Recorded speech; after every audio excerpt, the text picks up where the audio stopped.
Belanda ke sini dan itu menimbulkan solidaritas bersama bersatu. Jadi ada bagusnya juga ya. Oh iya, kalau nggak ada Belanda, nggak ada Indonesia barangkali.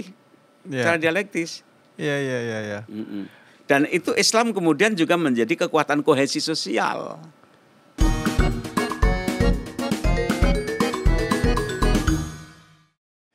Merdeka.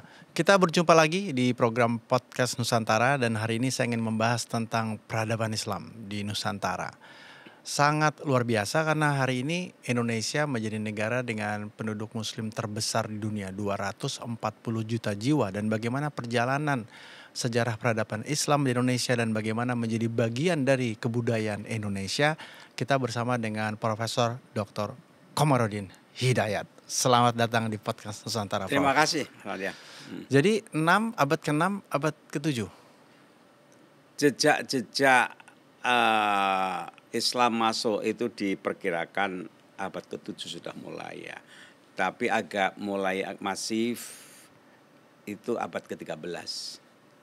Itu kan lama sekali loh, hampir 700. Ya kalau 1, 2, 3 ada beberapa orang lah. Tapi pendatang agak banyak, itu abad ke-13 itu ibarat diaspora itu agak mulai banyak saja. Berarti literasi juga semakin banyak di abad ke-13. 13 ya. Pada masa itu kan sangat kuat sekali pengaruh Hindu dan Buddha. Apa yang membuat kemudian agama Islam bisa diterima? Iya. Kita sedikit melihat ke sumber awalnya ya, aslinya. Jadi Islam kan masuk ke abad ke-7 ya. Abad ke-7 itu masuk lahir di Mekah, Madinah.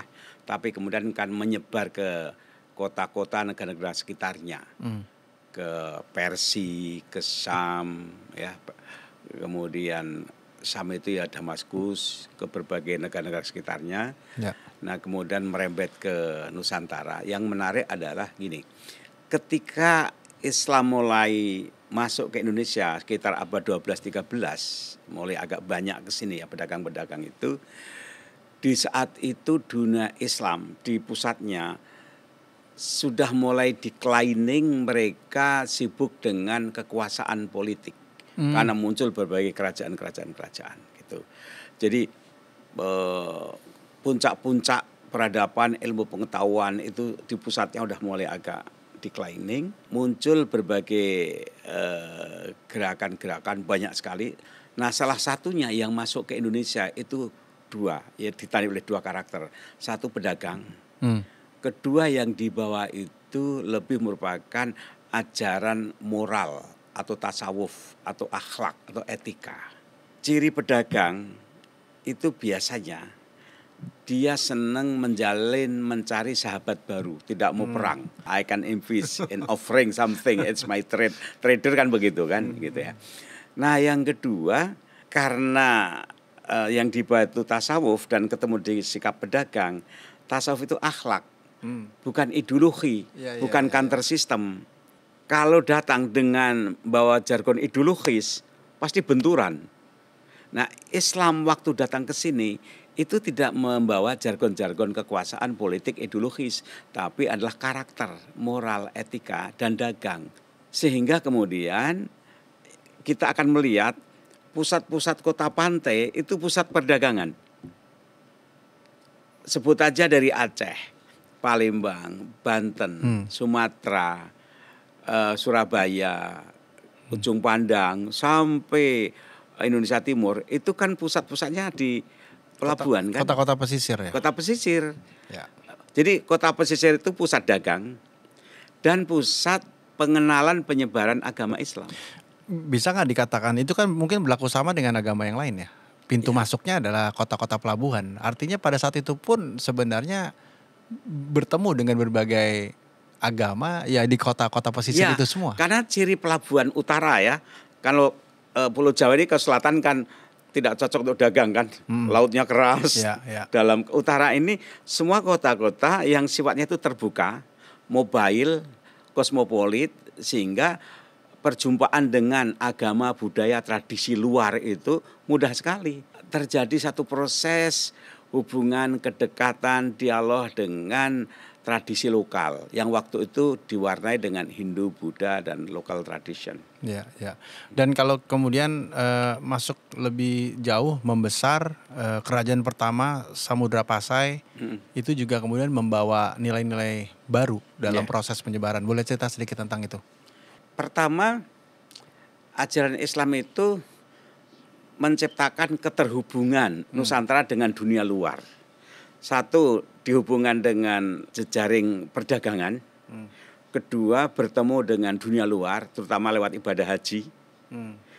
Sehingga orang yang terbuka dengan dunia luar itu kan wawasannya berubah, kosmopolit. Budaya-budaya pesisir itu mobilitasnya tinggi. Makanya itu juga punya kaitan dengan penyebaran bahasa Melayu. Ya. Jadi bahasa Melayu itu juga berkembang bersama tradisi perdagangan, bersama Islam, pusatnya di kota-kota pantai. Dan itu membawa tradisi baru, yaitu sikap egaliter. Yang nanti sejalan dengan spirit demokratisasi.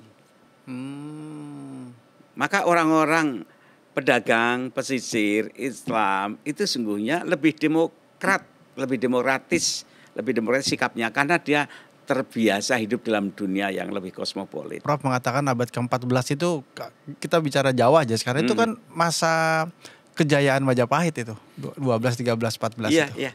Itu berarti bukan hanya bagaimana kultur budaya proses pendekatan dari Islam masuk ke Pulau Jawa, tapi juga bisa jadi respon bagaimana Majapahit melihat gitu ya. Iya, iya. Islam masuk dan itu diterima dengan baik dan mungkin akulturasi itu kemudian menjadi sebuah budaya-budaya baru di Mataram lah, di Jogja hari ini kita bisa melihat gabungan dari semua itu. Itu banyak variabelnya ya untuk menjelaskan mengapa Islam mudah berkembang dan Majapahit declining itu banyak teori dan sejarah. Tapi satu hal yang ditawarkan Islam itu adalah sikap egaliter, tidak ada kasta-kasta, kelas-kelas. Makanya dulu ketika pertama disebarkan di dunia Arab, yang tertarik salah satunya para budak. Karena budak itu dengan masuk Islam, dia menjadi orang merdeka, gak ada kelas. Martabat kemanusiaan itu terangkat dengan menyatakan Islam, kita ini sama.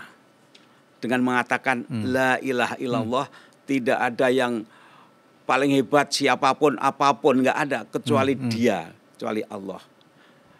Ini menciptakan spirit liberation, pembebasan dan juga persamaan. Anak ajaran itu juga menarik bagi orang-orang yang lama hidup dalam kelas-kelas sosial. Ya. Jadi ada semacam momentum penting dalam sejarah dunia yang kemudian mendongkrak atau mengangkat perjalanan Islam diterima di Indonesia dengan begitu dalam tanda petik cepat kali. Ya bayangkan ya, Nusantara ini dikelilingi oleh negara-negara India yang Indo-Buddha, Thailand yang juga Buddha, kemudian sana Chinese. Ini kok tiba-tiba jadi kantong umat Islam terbesar di dunia. Ini kan satu anomali sejarah kan. Ini aneh. Mungkin sampai hari ini ya. Lah iya.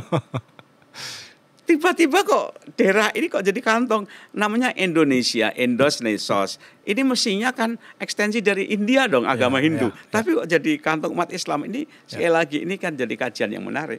Gak bisa lepas dari penjajahan Belanda, peran pemerintah Belanda juga dalam proses perkembangan dan kemajuan Islam. Itu sejauh mana, Prof? Nah, radikalisme Islam itu sungguhnya pemicunya itu Belanda. Karena dia menjajah. Dan karena penjajahan itu melakukan dehumanisasi dan Islam itu anti penjajahan, makanya kemudian vis-a-vis dia menghadapi penjajah Belanda. Kemudian Belanda juga sadar secara tidak langsung dialektis, dia menumbuhkan munculnya ide-ide nasionalisme. Kalau tidak ada penjajah Belanda, mungkin Indonesia itu negara-negara kecil layaknya Eropa. Yang penduduknya itu 10 juta, 5 juta, 13 juta atau Eropa kan. Misalnya Aceh negara sendiri, nanti Medan berapa negara, Jogja negara sendiri, Ternate sendiri, kan sudah terjadi. Cirebon sendiri. Waktu itu kan layaknya negara-negara sendiri kan. Betul. Punya wilayah, punya raja. Tapi ketika Belanda ke sini dan itu menimbulkan solidaritas bersama, bersatu. Jadi ada bagusnya juga ya. Oh iya, kalau nggak ada Belanda, nggak ada Indonesia barangkali. Secara dialektis. Iya. Dan itu Islam kemudian juga menjadi kekuatan kohesi sosial. Untuk menyatukan dan mengobarkan semangat perlawanan.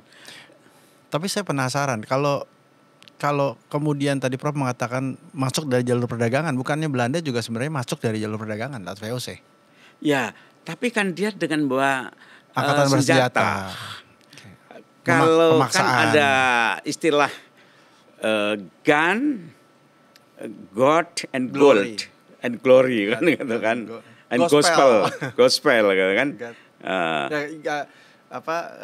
Gun, glory and gospel. Iya kan. Kalau yang Islam sini kan nggak membawa gun, tapi menawarkan bisnis dan agama. Sebagaimana Chinese beda lagi. Chinese kan membawa juga dagang, persahabatan, tidak membawa tentara kan datang ke Indonesia. Seperti siapa yang terkenal itu tentara Cheng Ho kan buat pasukan banyak, nggak bawa tentara kan, tapi bawa perdagangan, bawa hadiah. Jadi ekstensi dari Chinese itu kan dagang.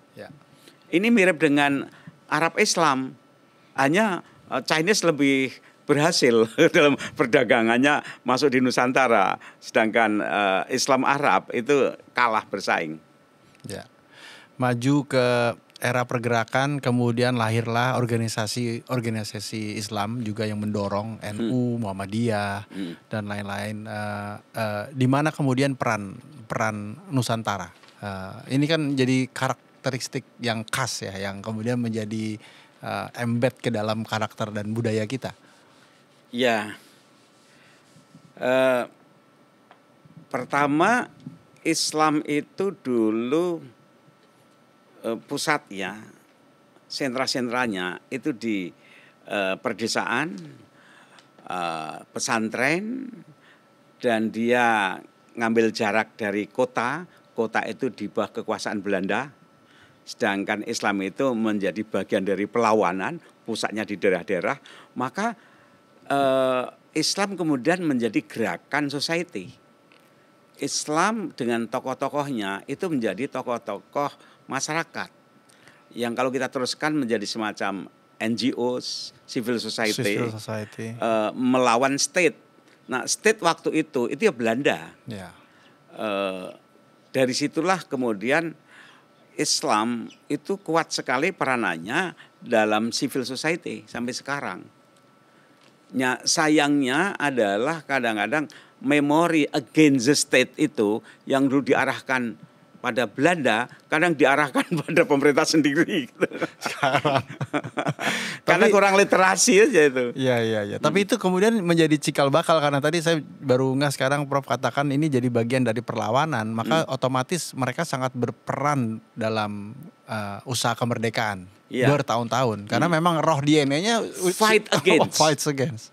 Jadi semangat fight against itu kuat sekali, kolektif memori dalam umat Islam Indonesia itu fight against itu kuat.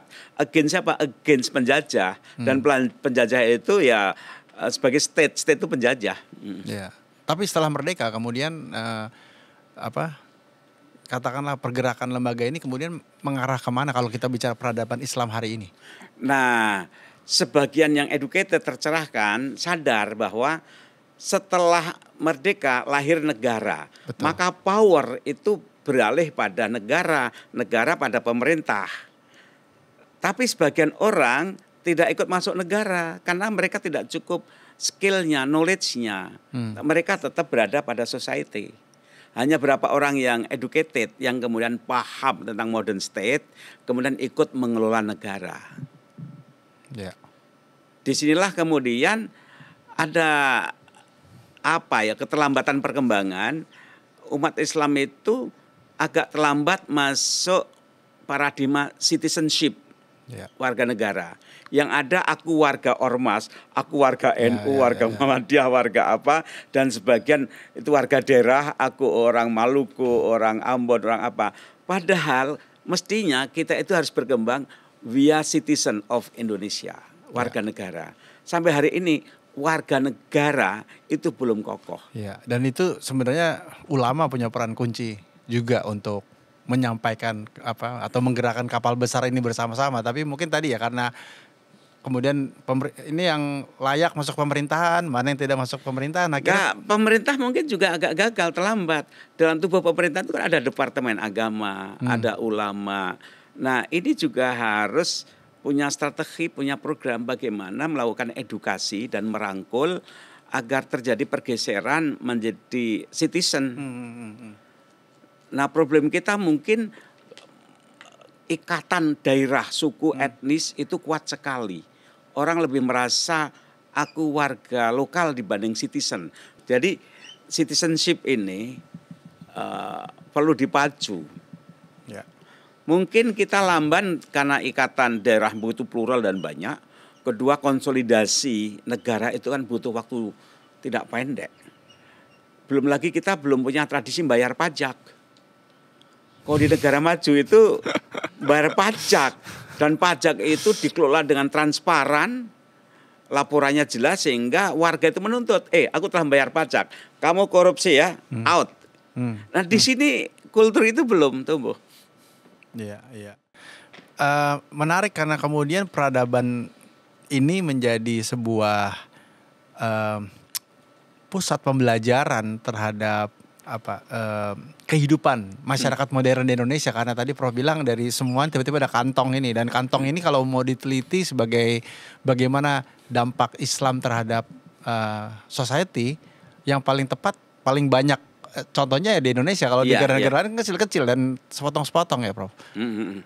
Ini kemudian apakah itu yang didorong juga hari ini, kenapa kemudian ada Universitas Islam Internasional Indonesia? Apakah itu juga menjadi peran penting dalam menarik garis atau mengkaji lebih dalam lagi?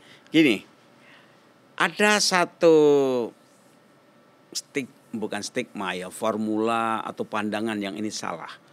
Seakan-akan kalau orang itu Islam dan Islamnya militan baik, itu bukan nasionalis. Kalau nasionalis berarti bukan Islam. Gitu. Nah ini menyesatkan. Jadi seakan-akan being a Muslim gitu dan being Pancasilais itu dikonfrontasikan. Ini kan salah. Seorang Muslim sekaligus dia nasionalis Pancasilais. Seorang Pancasilais sekaligus dia Muslim, bisa Hindu, bisa Kristen, bisa apapun juga. Tapi seakan-akan ini dibedakan, dikonfrontasikan. Ini satu, ini salah. Nah, yang berikutnya bahwa Islam di Indonesia sejak awal, kalau saja umat Islam itu main ekstrim, nggak akan terwujud tuh Pancasila, nggak akan ada demokrasi, nggak ada Republik Indonesia. Karena kalau saja umat Islam itu ngambil garis keras, ya negara Islam. Nyatanya tidak kan? Jadi sejak awal para founding fathers, para pejuang itu sebenarnya sudah bersikap moderat inklusif. Titik. Islam masuk Indonesia itu sudah lebih dari 700 tahun ya. Tapi di Indonesia itu belum melahirkan pusat peradaban kelas dunia. Kalau di Iran pernah, Maroko pernah, Mesir, di Persia, di Spain pernah melahirkan pusat peradaban. Di Indonesia yang dikenalkan sebagai mayoritas umat Islam, yang banyak jumlah penduduk haji dan umrohnya, gitu kan. Tapi apa prestasinya dalam bidang keilmuan peradaban? Ini belum. Padahal pesantrennya banyak. Kemudian kehidupan sosial banyak. Nah, ada dua kelemahannya. Satu, memang kita belum punya institusi yang kelas dunia sebagai corong, artikulator. Ya. Kedua, kita lemah untuk mengkomunikasikan dengan bahasa dunia, terutama bahasa Inggris, menjelaskan tentang Nusantara Indonesia ini, sehingga Islam Indonesia banyak dikenalkan, ditulis oleh orang-orang asing yang dalam beberapa hal kita tahu kekurangannya. Nah, kampus ini didirikan ya Untas Islam Internasional Indonesia. Ini benchmarknya, kami studi banding berbagai negara. Jadi ini pertemuan 3. Satu, kita ingin mengembangkan, menghargai tradisi Islam di Timur Tengah yang kuat pada teks klasik, sejarah, dan hafalan-hafalan. Kedua, tradisi Barat yang critical thinking, empirical, critical ya, gitu. Kemudian kekayaan konteks Indonesia. Jadi kampus ini kelas dunia, satu kita ingin mengenalkan kekayaan hidup Islam dan agama-agama di Indonesia yang begitu kaya sekali. Misalnya bagaimana dunia pesantren. Yang mengenalkan apa? Ya ilmu pendidikan. Maka kita punya Faculty of Education. Sehingga penjelasannya itu secara ilmiah memang bisa diterima. Bagaimana tradisi perkembangan pendidikan di Indonesia, agama-agama itu. Kedua, misalnya perkembangan sosial ekonomi, zakat, infak, sedekah, filantropi, kaya sekali. Yang menjelaskan harus ilmu ekonomi. Kan? Ada lagi pengalaman bagaimana Islam dan demokrasi, yang menjelaskan harus ilmu politik. Adapun Islamic Studies itu tradisi agama-agama yang di mana-mana ada. Tapi untuk menjelaskan Indonesia itu ilmunya harus sesuai dengan basis epistemologi. Sayangnya di Indonesia ini terjadi dualitas. Ini Kementerian Agama, ini Kementerian Pendidikan. Sehingga yang agama ngomong agama, pendidikan ngomong umum. Padahal tidak bisa. Dalam agama ada umum, dalam umum ada agama. Jadi Indonesia ini kaya sekali pengalamannya. Secara tradisi historis kultural, Islam itu banyak sekali ragamnya. Tentu Islam hanya satu sebagai agama normatif Quran. Tapi ekspresi pengalaman beragama kan kaya sekali. Interaksi dengan ekonomi, budaya, politik beda sekali. Jadi Islam Indonesia ini Islam yang kaya sekali, yang bisa memperkaya kekayaan khazanah modern, baik teori-teori ekonomi, pendidikan di dunia Islam maupun ilmu pengetahuan pada umumnya.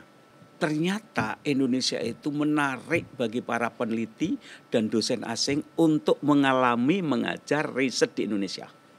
Yang kita tahu secara teoritis, textbook, itu kan relatif sudah selesai di Amerika dan di Inggris tuh. Tapi untuk Asia Tenggara, ini kayak barang baru. Barang baru kan?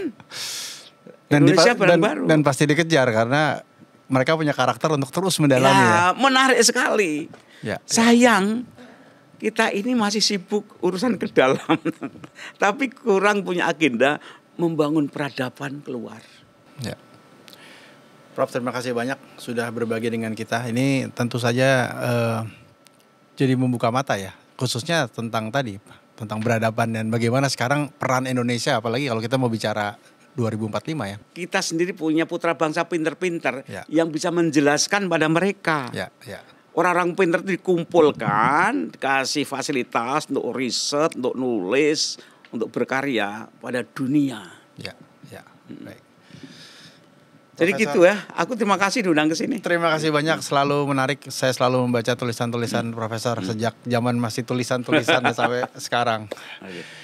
Demikian bincang-bincang kita dengan Profesor Dr. Komarudin Hidayat, dan kita belajar banyak tentang bagaimana peradaban Islam membangun Indonesia. Semoga ini menjadi inspirasi kita untuk terus membangun negeri. Anda bisa menyaksikan program-program kami di Podcast Nusantara di YouTube channel kami, dan tentu saja saksikan konten-konten inspiratif kami di Daai Plus. Sampai di episode berikut Podcast Nusantara. Hidupkan cinta Indonesia.